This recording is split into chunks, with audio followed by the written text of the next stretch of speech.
sebelum kita memulai pelajaran kita pada pagi hari ini, alangkah baiknya kita berdoa terlebih dahulu. Dan siapa yang bimbing doa hari ini, Kak? Oh, Jelita. Oke, silakan Jelita. Materi ini sangat berkaitan dengan materi berikutnya. Bisa? Bisa. Baik, Pak Guru absen dulu ya. Ya, Pak.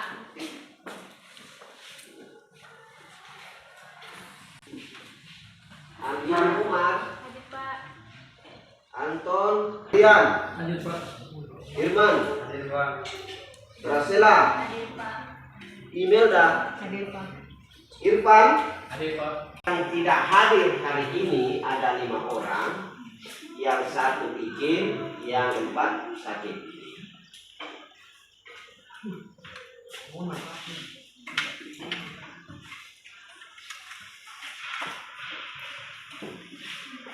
Nah, sebelum kita masuk pada materi pokok kita hari ini, Pak Guru mau mengingatkan kembali. Siapa yang masih ingat tentang materi kesebangunan? Karin, silakan.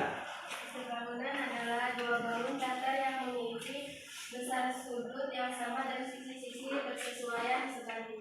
Bagus sekali. Berarti kesebangunan adalah dua bangun datar yang memiliki besar sudut yang sama dan sisi-sisi yang berbeda.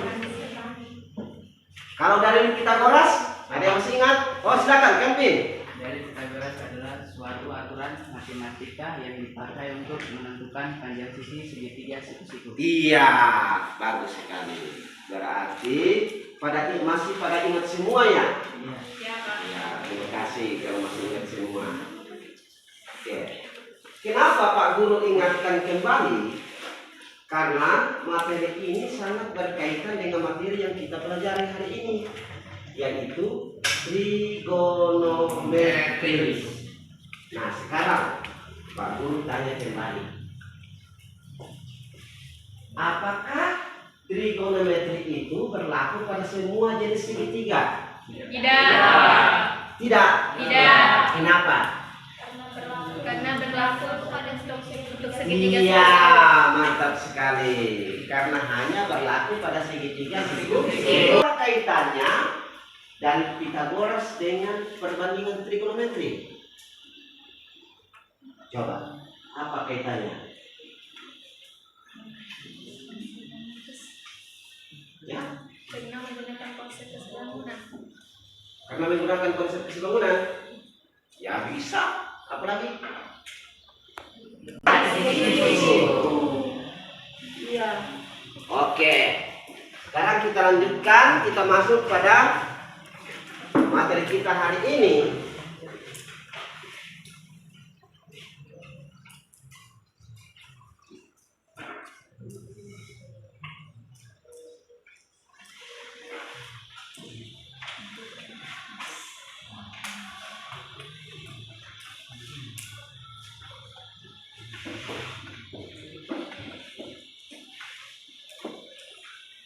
Oke, kita masuk pada materi kita hari ini, yaitu perbandingan trigonometri.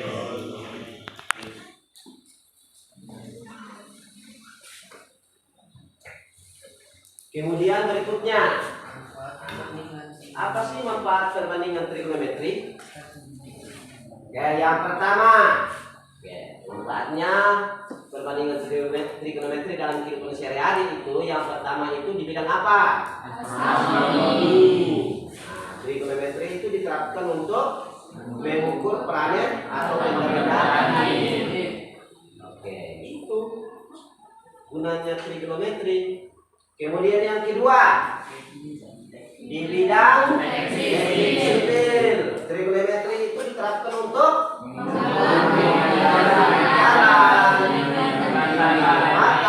dan lain-lain. Bisa juga dihitung tinggi pohon.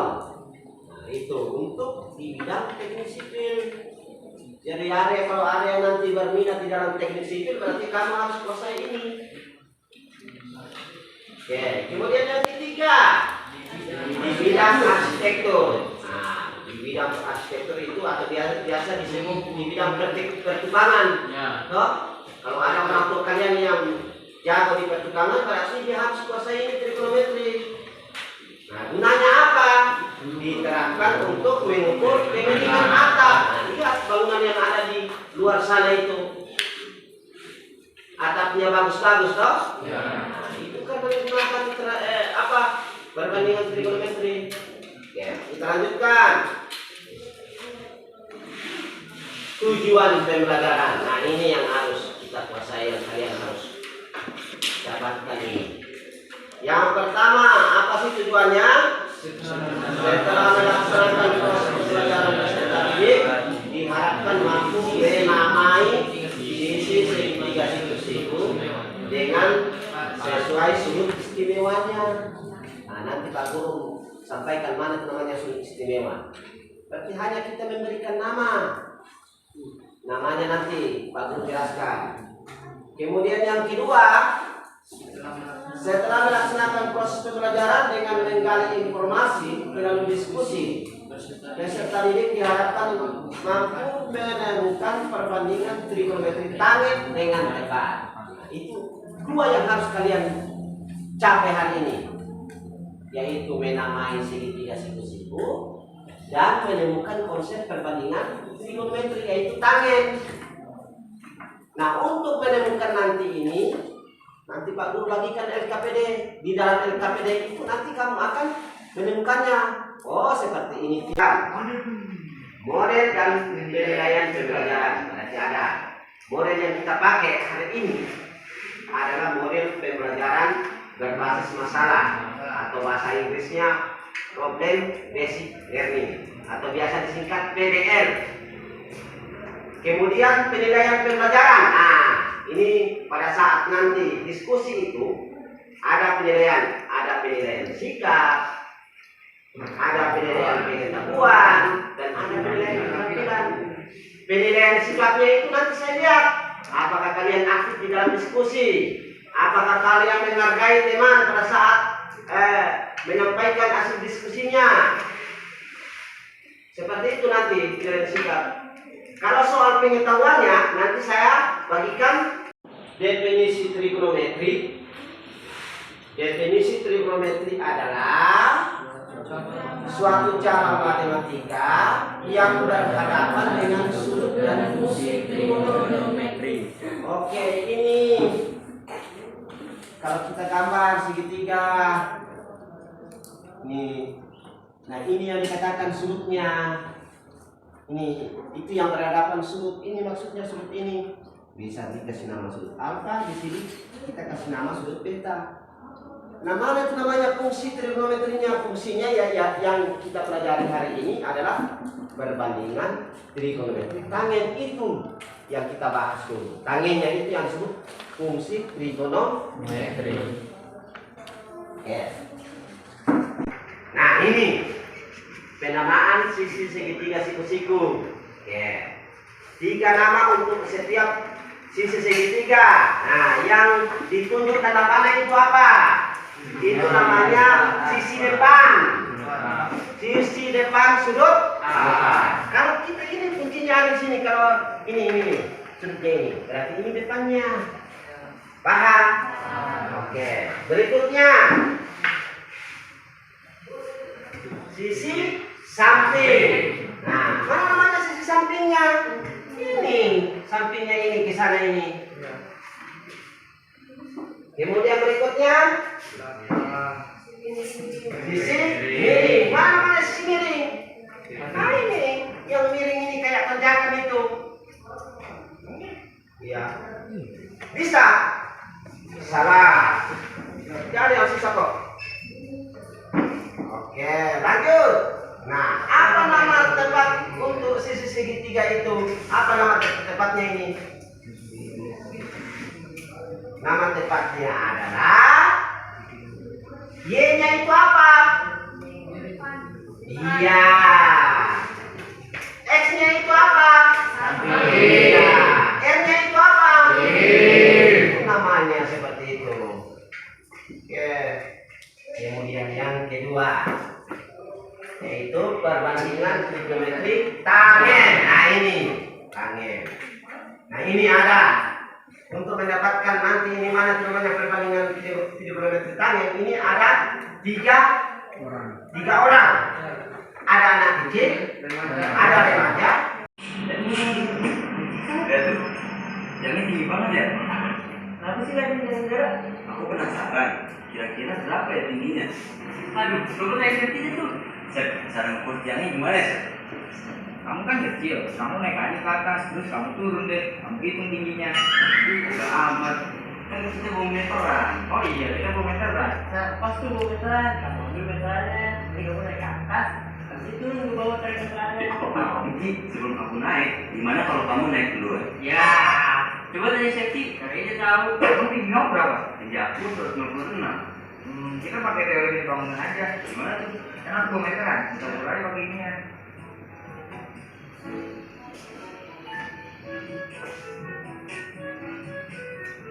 Kira-kira tinggi bayangan kamu segini. Terus gimana? Nggak tahu.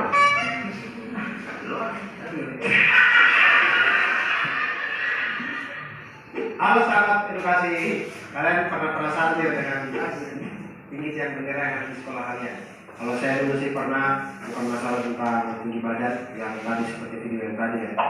Kamu kan kecil, kamu naik aja ke atas, terus kamu turun deh, kamu hitung tinggi. Bendera tingginya seperti apa ya? Jadi kita tuh kalau mengukur tiang bendera kan agak susah, karena meteran yang ada kita harus taruh di bawah sampai ke atas agak susah. Nah ternyata saya baru tahu bahwa kita itu bisa menghitung tinggi tiang bendera tanpa harus memanjat tiang bendera, itu dengan memanfaatkan konsep bangunan. Karena ketika kita berdiri di samping tiang bendera, bayangan yang dibentuk oleh diri kita dan juga tiang bendera itu ternyata membentuk segitiga, yang kedua segitiga ini sebalik. Jadi kita lihat saja seperti yang tadi, si Hasan tadi itu ingin meraih tinggi tiang bendera, kemudian Yaji dan Serti membantu dengan mencari tahu mengukur panjang bayangan. Dari hasil pengukuran, tinggi Hasan itu tinggi sebenarnya adalah 150 cm. Panjang bayangan yang dihasilkan 130 cm. Tapi ini sekitar jamnya sudah 3:15. Kemudian jarak Hasan dengan tiang bendera itu 870 cm. Nah, berapakah tinggi tiang bendera? Dari posisi ini kita bisa membuat gambar ilustrasinya. Tiang bendera Hasan jarak 870, dan panjang bayangan dari Hasan 230. Oke, sudah dilihat? Oke. Kira-kira dari video yang kamu amati itu apa-apa yang kamu dapatkan?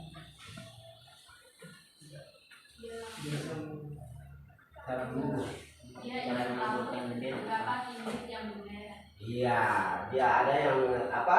Dia akan mengetahui berapa tinggi tiang bendera. Tanpa menggunakan apa? Bendera. Nah, tadi dalam ceritanya itu kan, wah, kalau dia mau panjat tiang bendera kan, yang dua membentuk satu kelompok, yang tiga membentuk satu kelompok, yang empat membentuk satu kelompok, yang lima membentuk satu kelompok. Oke, silakan.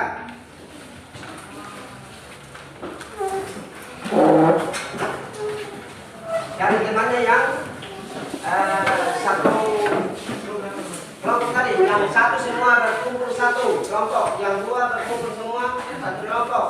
Silakan Pak.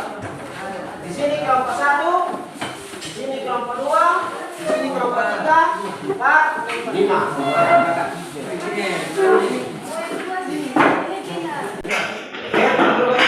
Apa? SKPD? Ini kamu kerjakan itu. Isi berapa? Lagi. Oh di sini.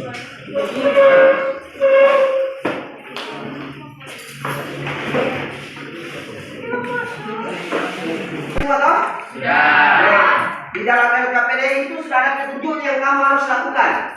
Ada langkah-langkahnya. Oh ini langkah pertama saya lakukan, langkah kedua, langkah ketiga dan seterusnya. Ada langkah-langkahnya, sudah ada prosedurnya di situ. Oke, mulai dari sekarang kerjakan.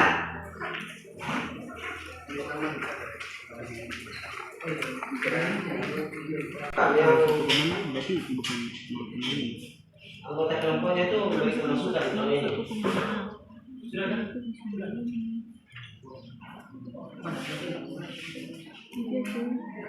Kalau pakai foto, pakai busu, pakai itu, pakai iklan itu ya. Dulu nanti pakai ini.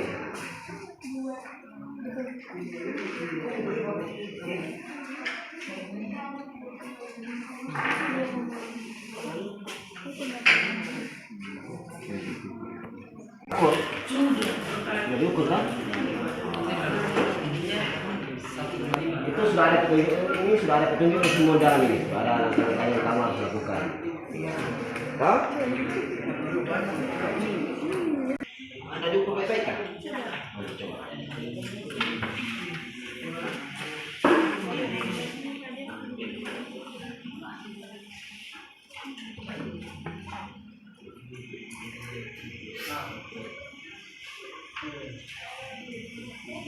Sampai 3 ini. Mana yang mister yang ada tingkat yang ini, yang transparan, yang ini kan?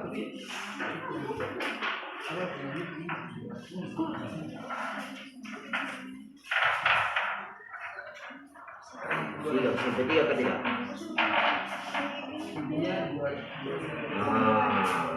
Berarti ukurannya ini 1, 2 berarti 2,9 gitu. Tanpa oke, sekarang caranya perhatikan caranya ini ya. Ini ada dua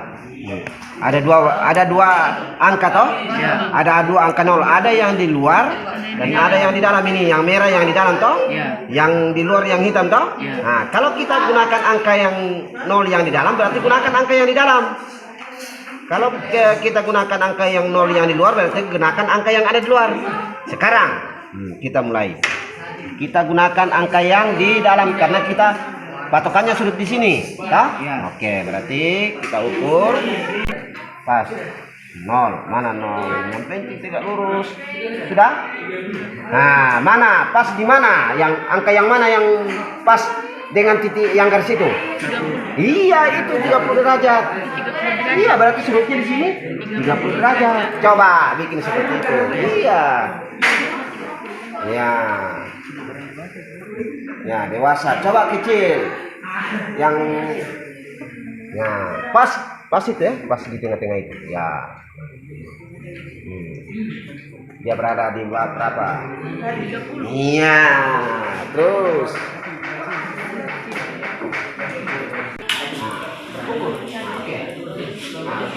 kita patokannya sudut di sini dong. Kita kasih nama sudut di sini. Kita belajar di situ. Mau kasih nama mana depannya berarti kita ini toh. Caranya ini. Ini ada 2. Berarti kalau ini ada 2, ini busur ada 2 angkanya, angka 0-nya. Ada yang di dalam. Berarti kalau yang di dalam pakai yang di dalam berarti pakai yang angka di dalam juga. Kalau 0-nya yang di luar berarti pakai angka yang ada di luar. Oke, sekarang kita mulai. Pas ini di tengah ini yang tegak lurus ini. Pas di situ. Nah, pas ini. Nah. Pakai angka 0 yang di dalam atau 0 yang di luar? Mana 0? Mana di luar? Ini di dalam atau di luar? Iya. Oh, berarti di dalam. Pakai angka yang di dalam. Coba dia pas angka berapa dia tutupi tadi itu yang garis itu? Tulis 30 derajat. Nah, begitu. Berarti sudutnya di sini, dasar sudutnya di sini berapa? 30 derajat.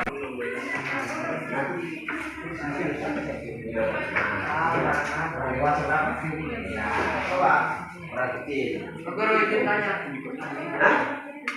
Sudah cukup. Ini sekarang kamu akan ukur dia punya besar sudutnya. Kita mulai dari sini sudutnya di sini dong.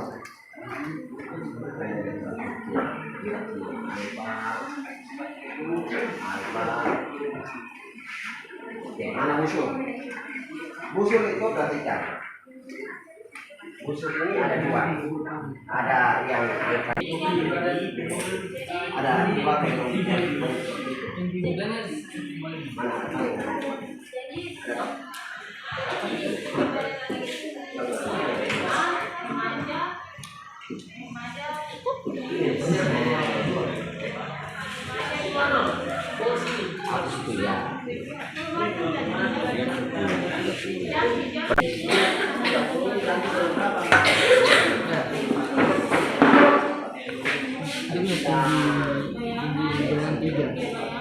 Tinggi badan gimana? Aja 2 tinggi. Duluan kak, kelompok mana yang duluan? Oke, mana kelompok 1? Ini bakal. Oke, silakan. Ini man, ini banyak. Satu orang. Kemudian, berarti kan aturan mainnya untuk mempresentasikan hasil diskusinya adalah kalau ada yang mau ditanyakan silakan ditanyakan toh. Dengan memperkenalkan nama dan kelompoknya seperti itu.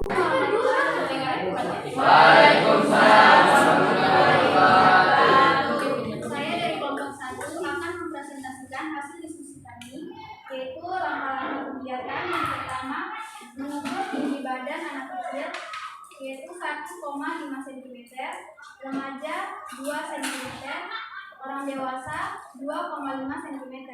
Tinggi bayangan anak kecil yaitu 3 cm, remaja 4 cm, orang dewasa 4,5 cm. Perbandingannya yaitu yang anak kecil 0,5 cm, remaja 0,5 cm, orang dewasa 0,5 cm. Dari pernyataan di atas, dapat disimpulkan bahwa hasil tinggi badan dibagi tinggi bayangan mendapatkan hasil perbandingan yang sama karena menggunakan konsep kesebangunan. Cara yang ketiga yaitu menggambarkan Ya. Silakan.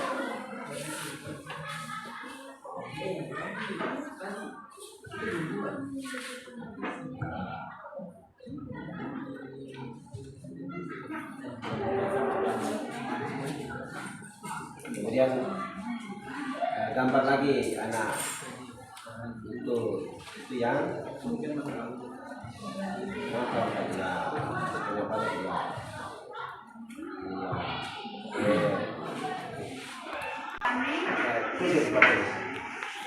ini adalah hasil gambar kami. tinggi gambar apa? Ini gambar tiga diskusi. Ya, ini tinggi gambar tinggi anak kecil. Nah.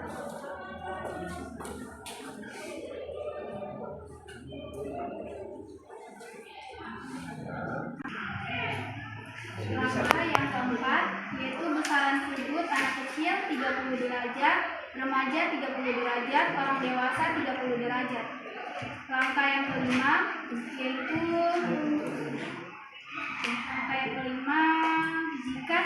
jika hanya diketahui tinggi orang dewasa tetapi tidak diketahui bayangannya, maka tidak bisa dihitung karena tidak berlaku konsep kesebangunan.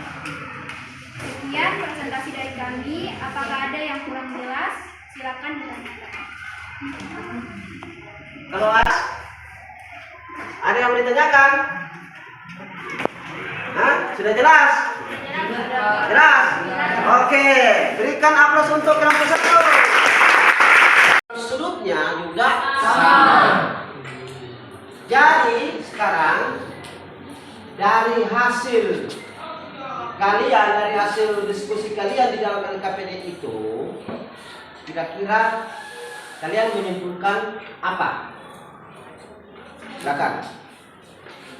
Nomor 2, kesimpulannya yaitu kita mengukur tinggi badan sesuaikan dengan menggunakan konsep kesebangunan dan perbandingan geometri tangen.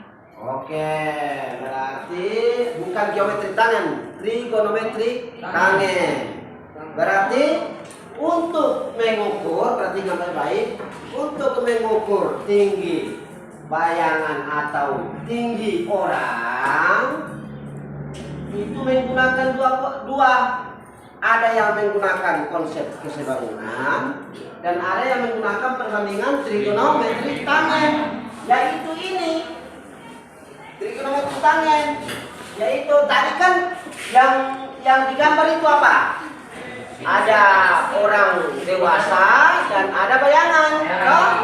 Nah, berarti dari penamaan segitiga ini berarti orang dewasa itu apa? Depan. Yang bayangan ini apa? Nah, kita tarik dari sini, ini Nah, ini sudutnya toh? Ya. Kenapa Pak Guru taruh sudut di sini? Karena yang diketahui adalah depan dengan bayangan. Oke, nah dari sini berarti tangen alfa sama dengan sisi depan dibagi dengan apa? Sisi samping. Nah, ini adalah rumus perbandingan trigonometri tangen. Gunanya apa? Dipakai untuk menghitung apakah tinggi bayangan atau tinggi orang atau tinggi. Untuk mengetahui sejauh mana kamu punya pemahaman hari ini, baru bagikan LK apa soal untuk dikerjakan. Kita tulis nama ya. Jangan lupa.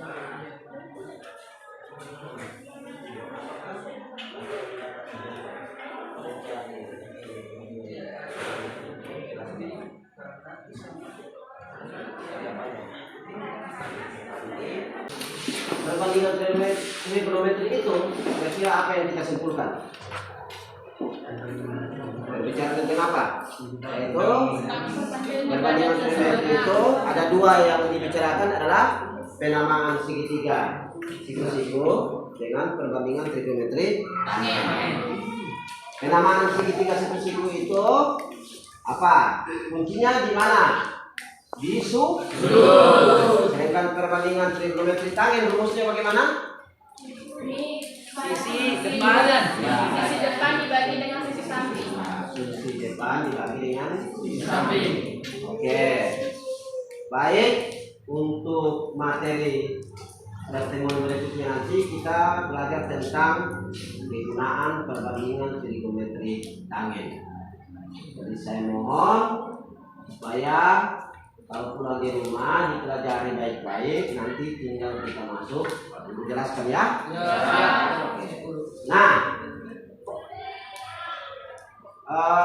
untuk pembelajaran hari ini kira-kira ada yang belum dipahami atau sudah? Sudah pahami.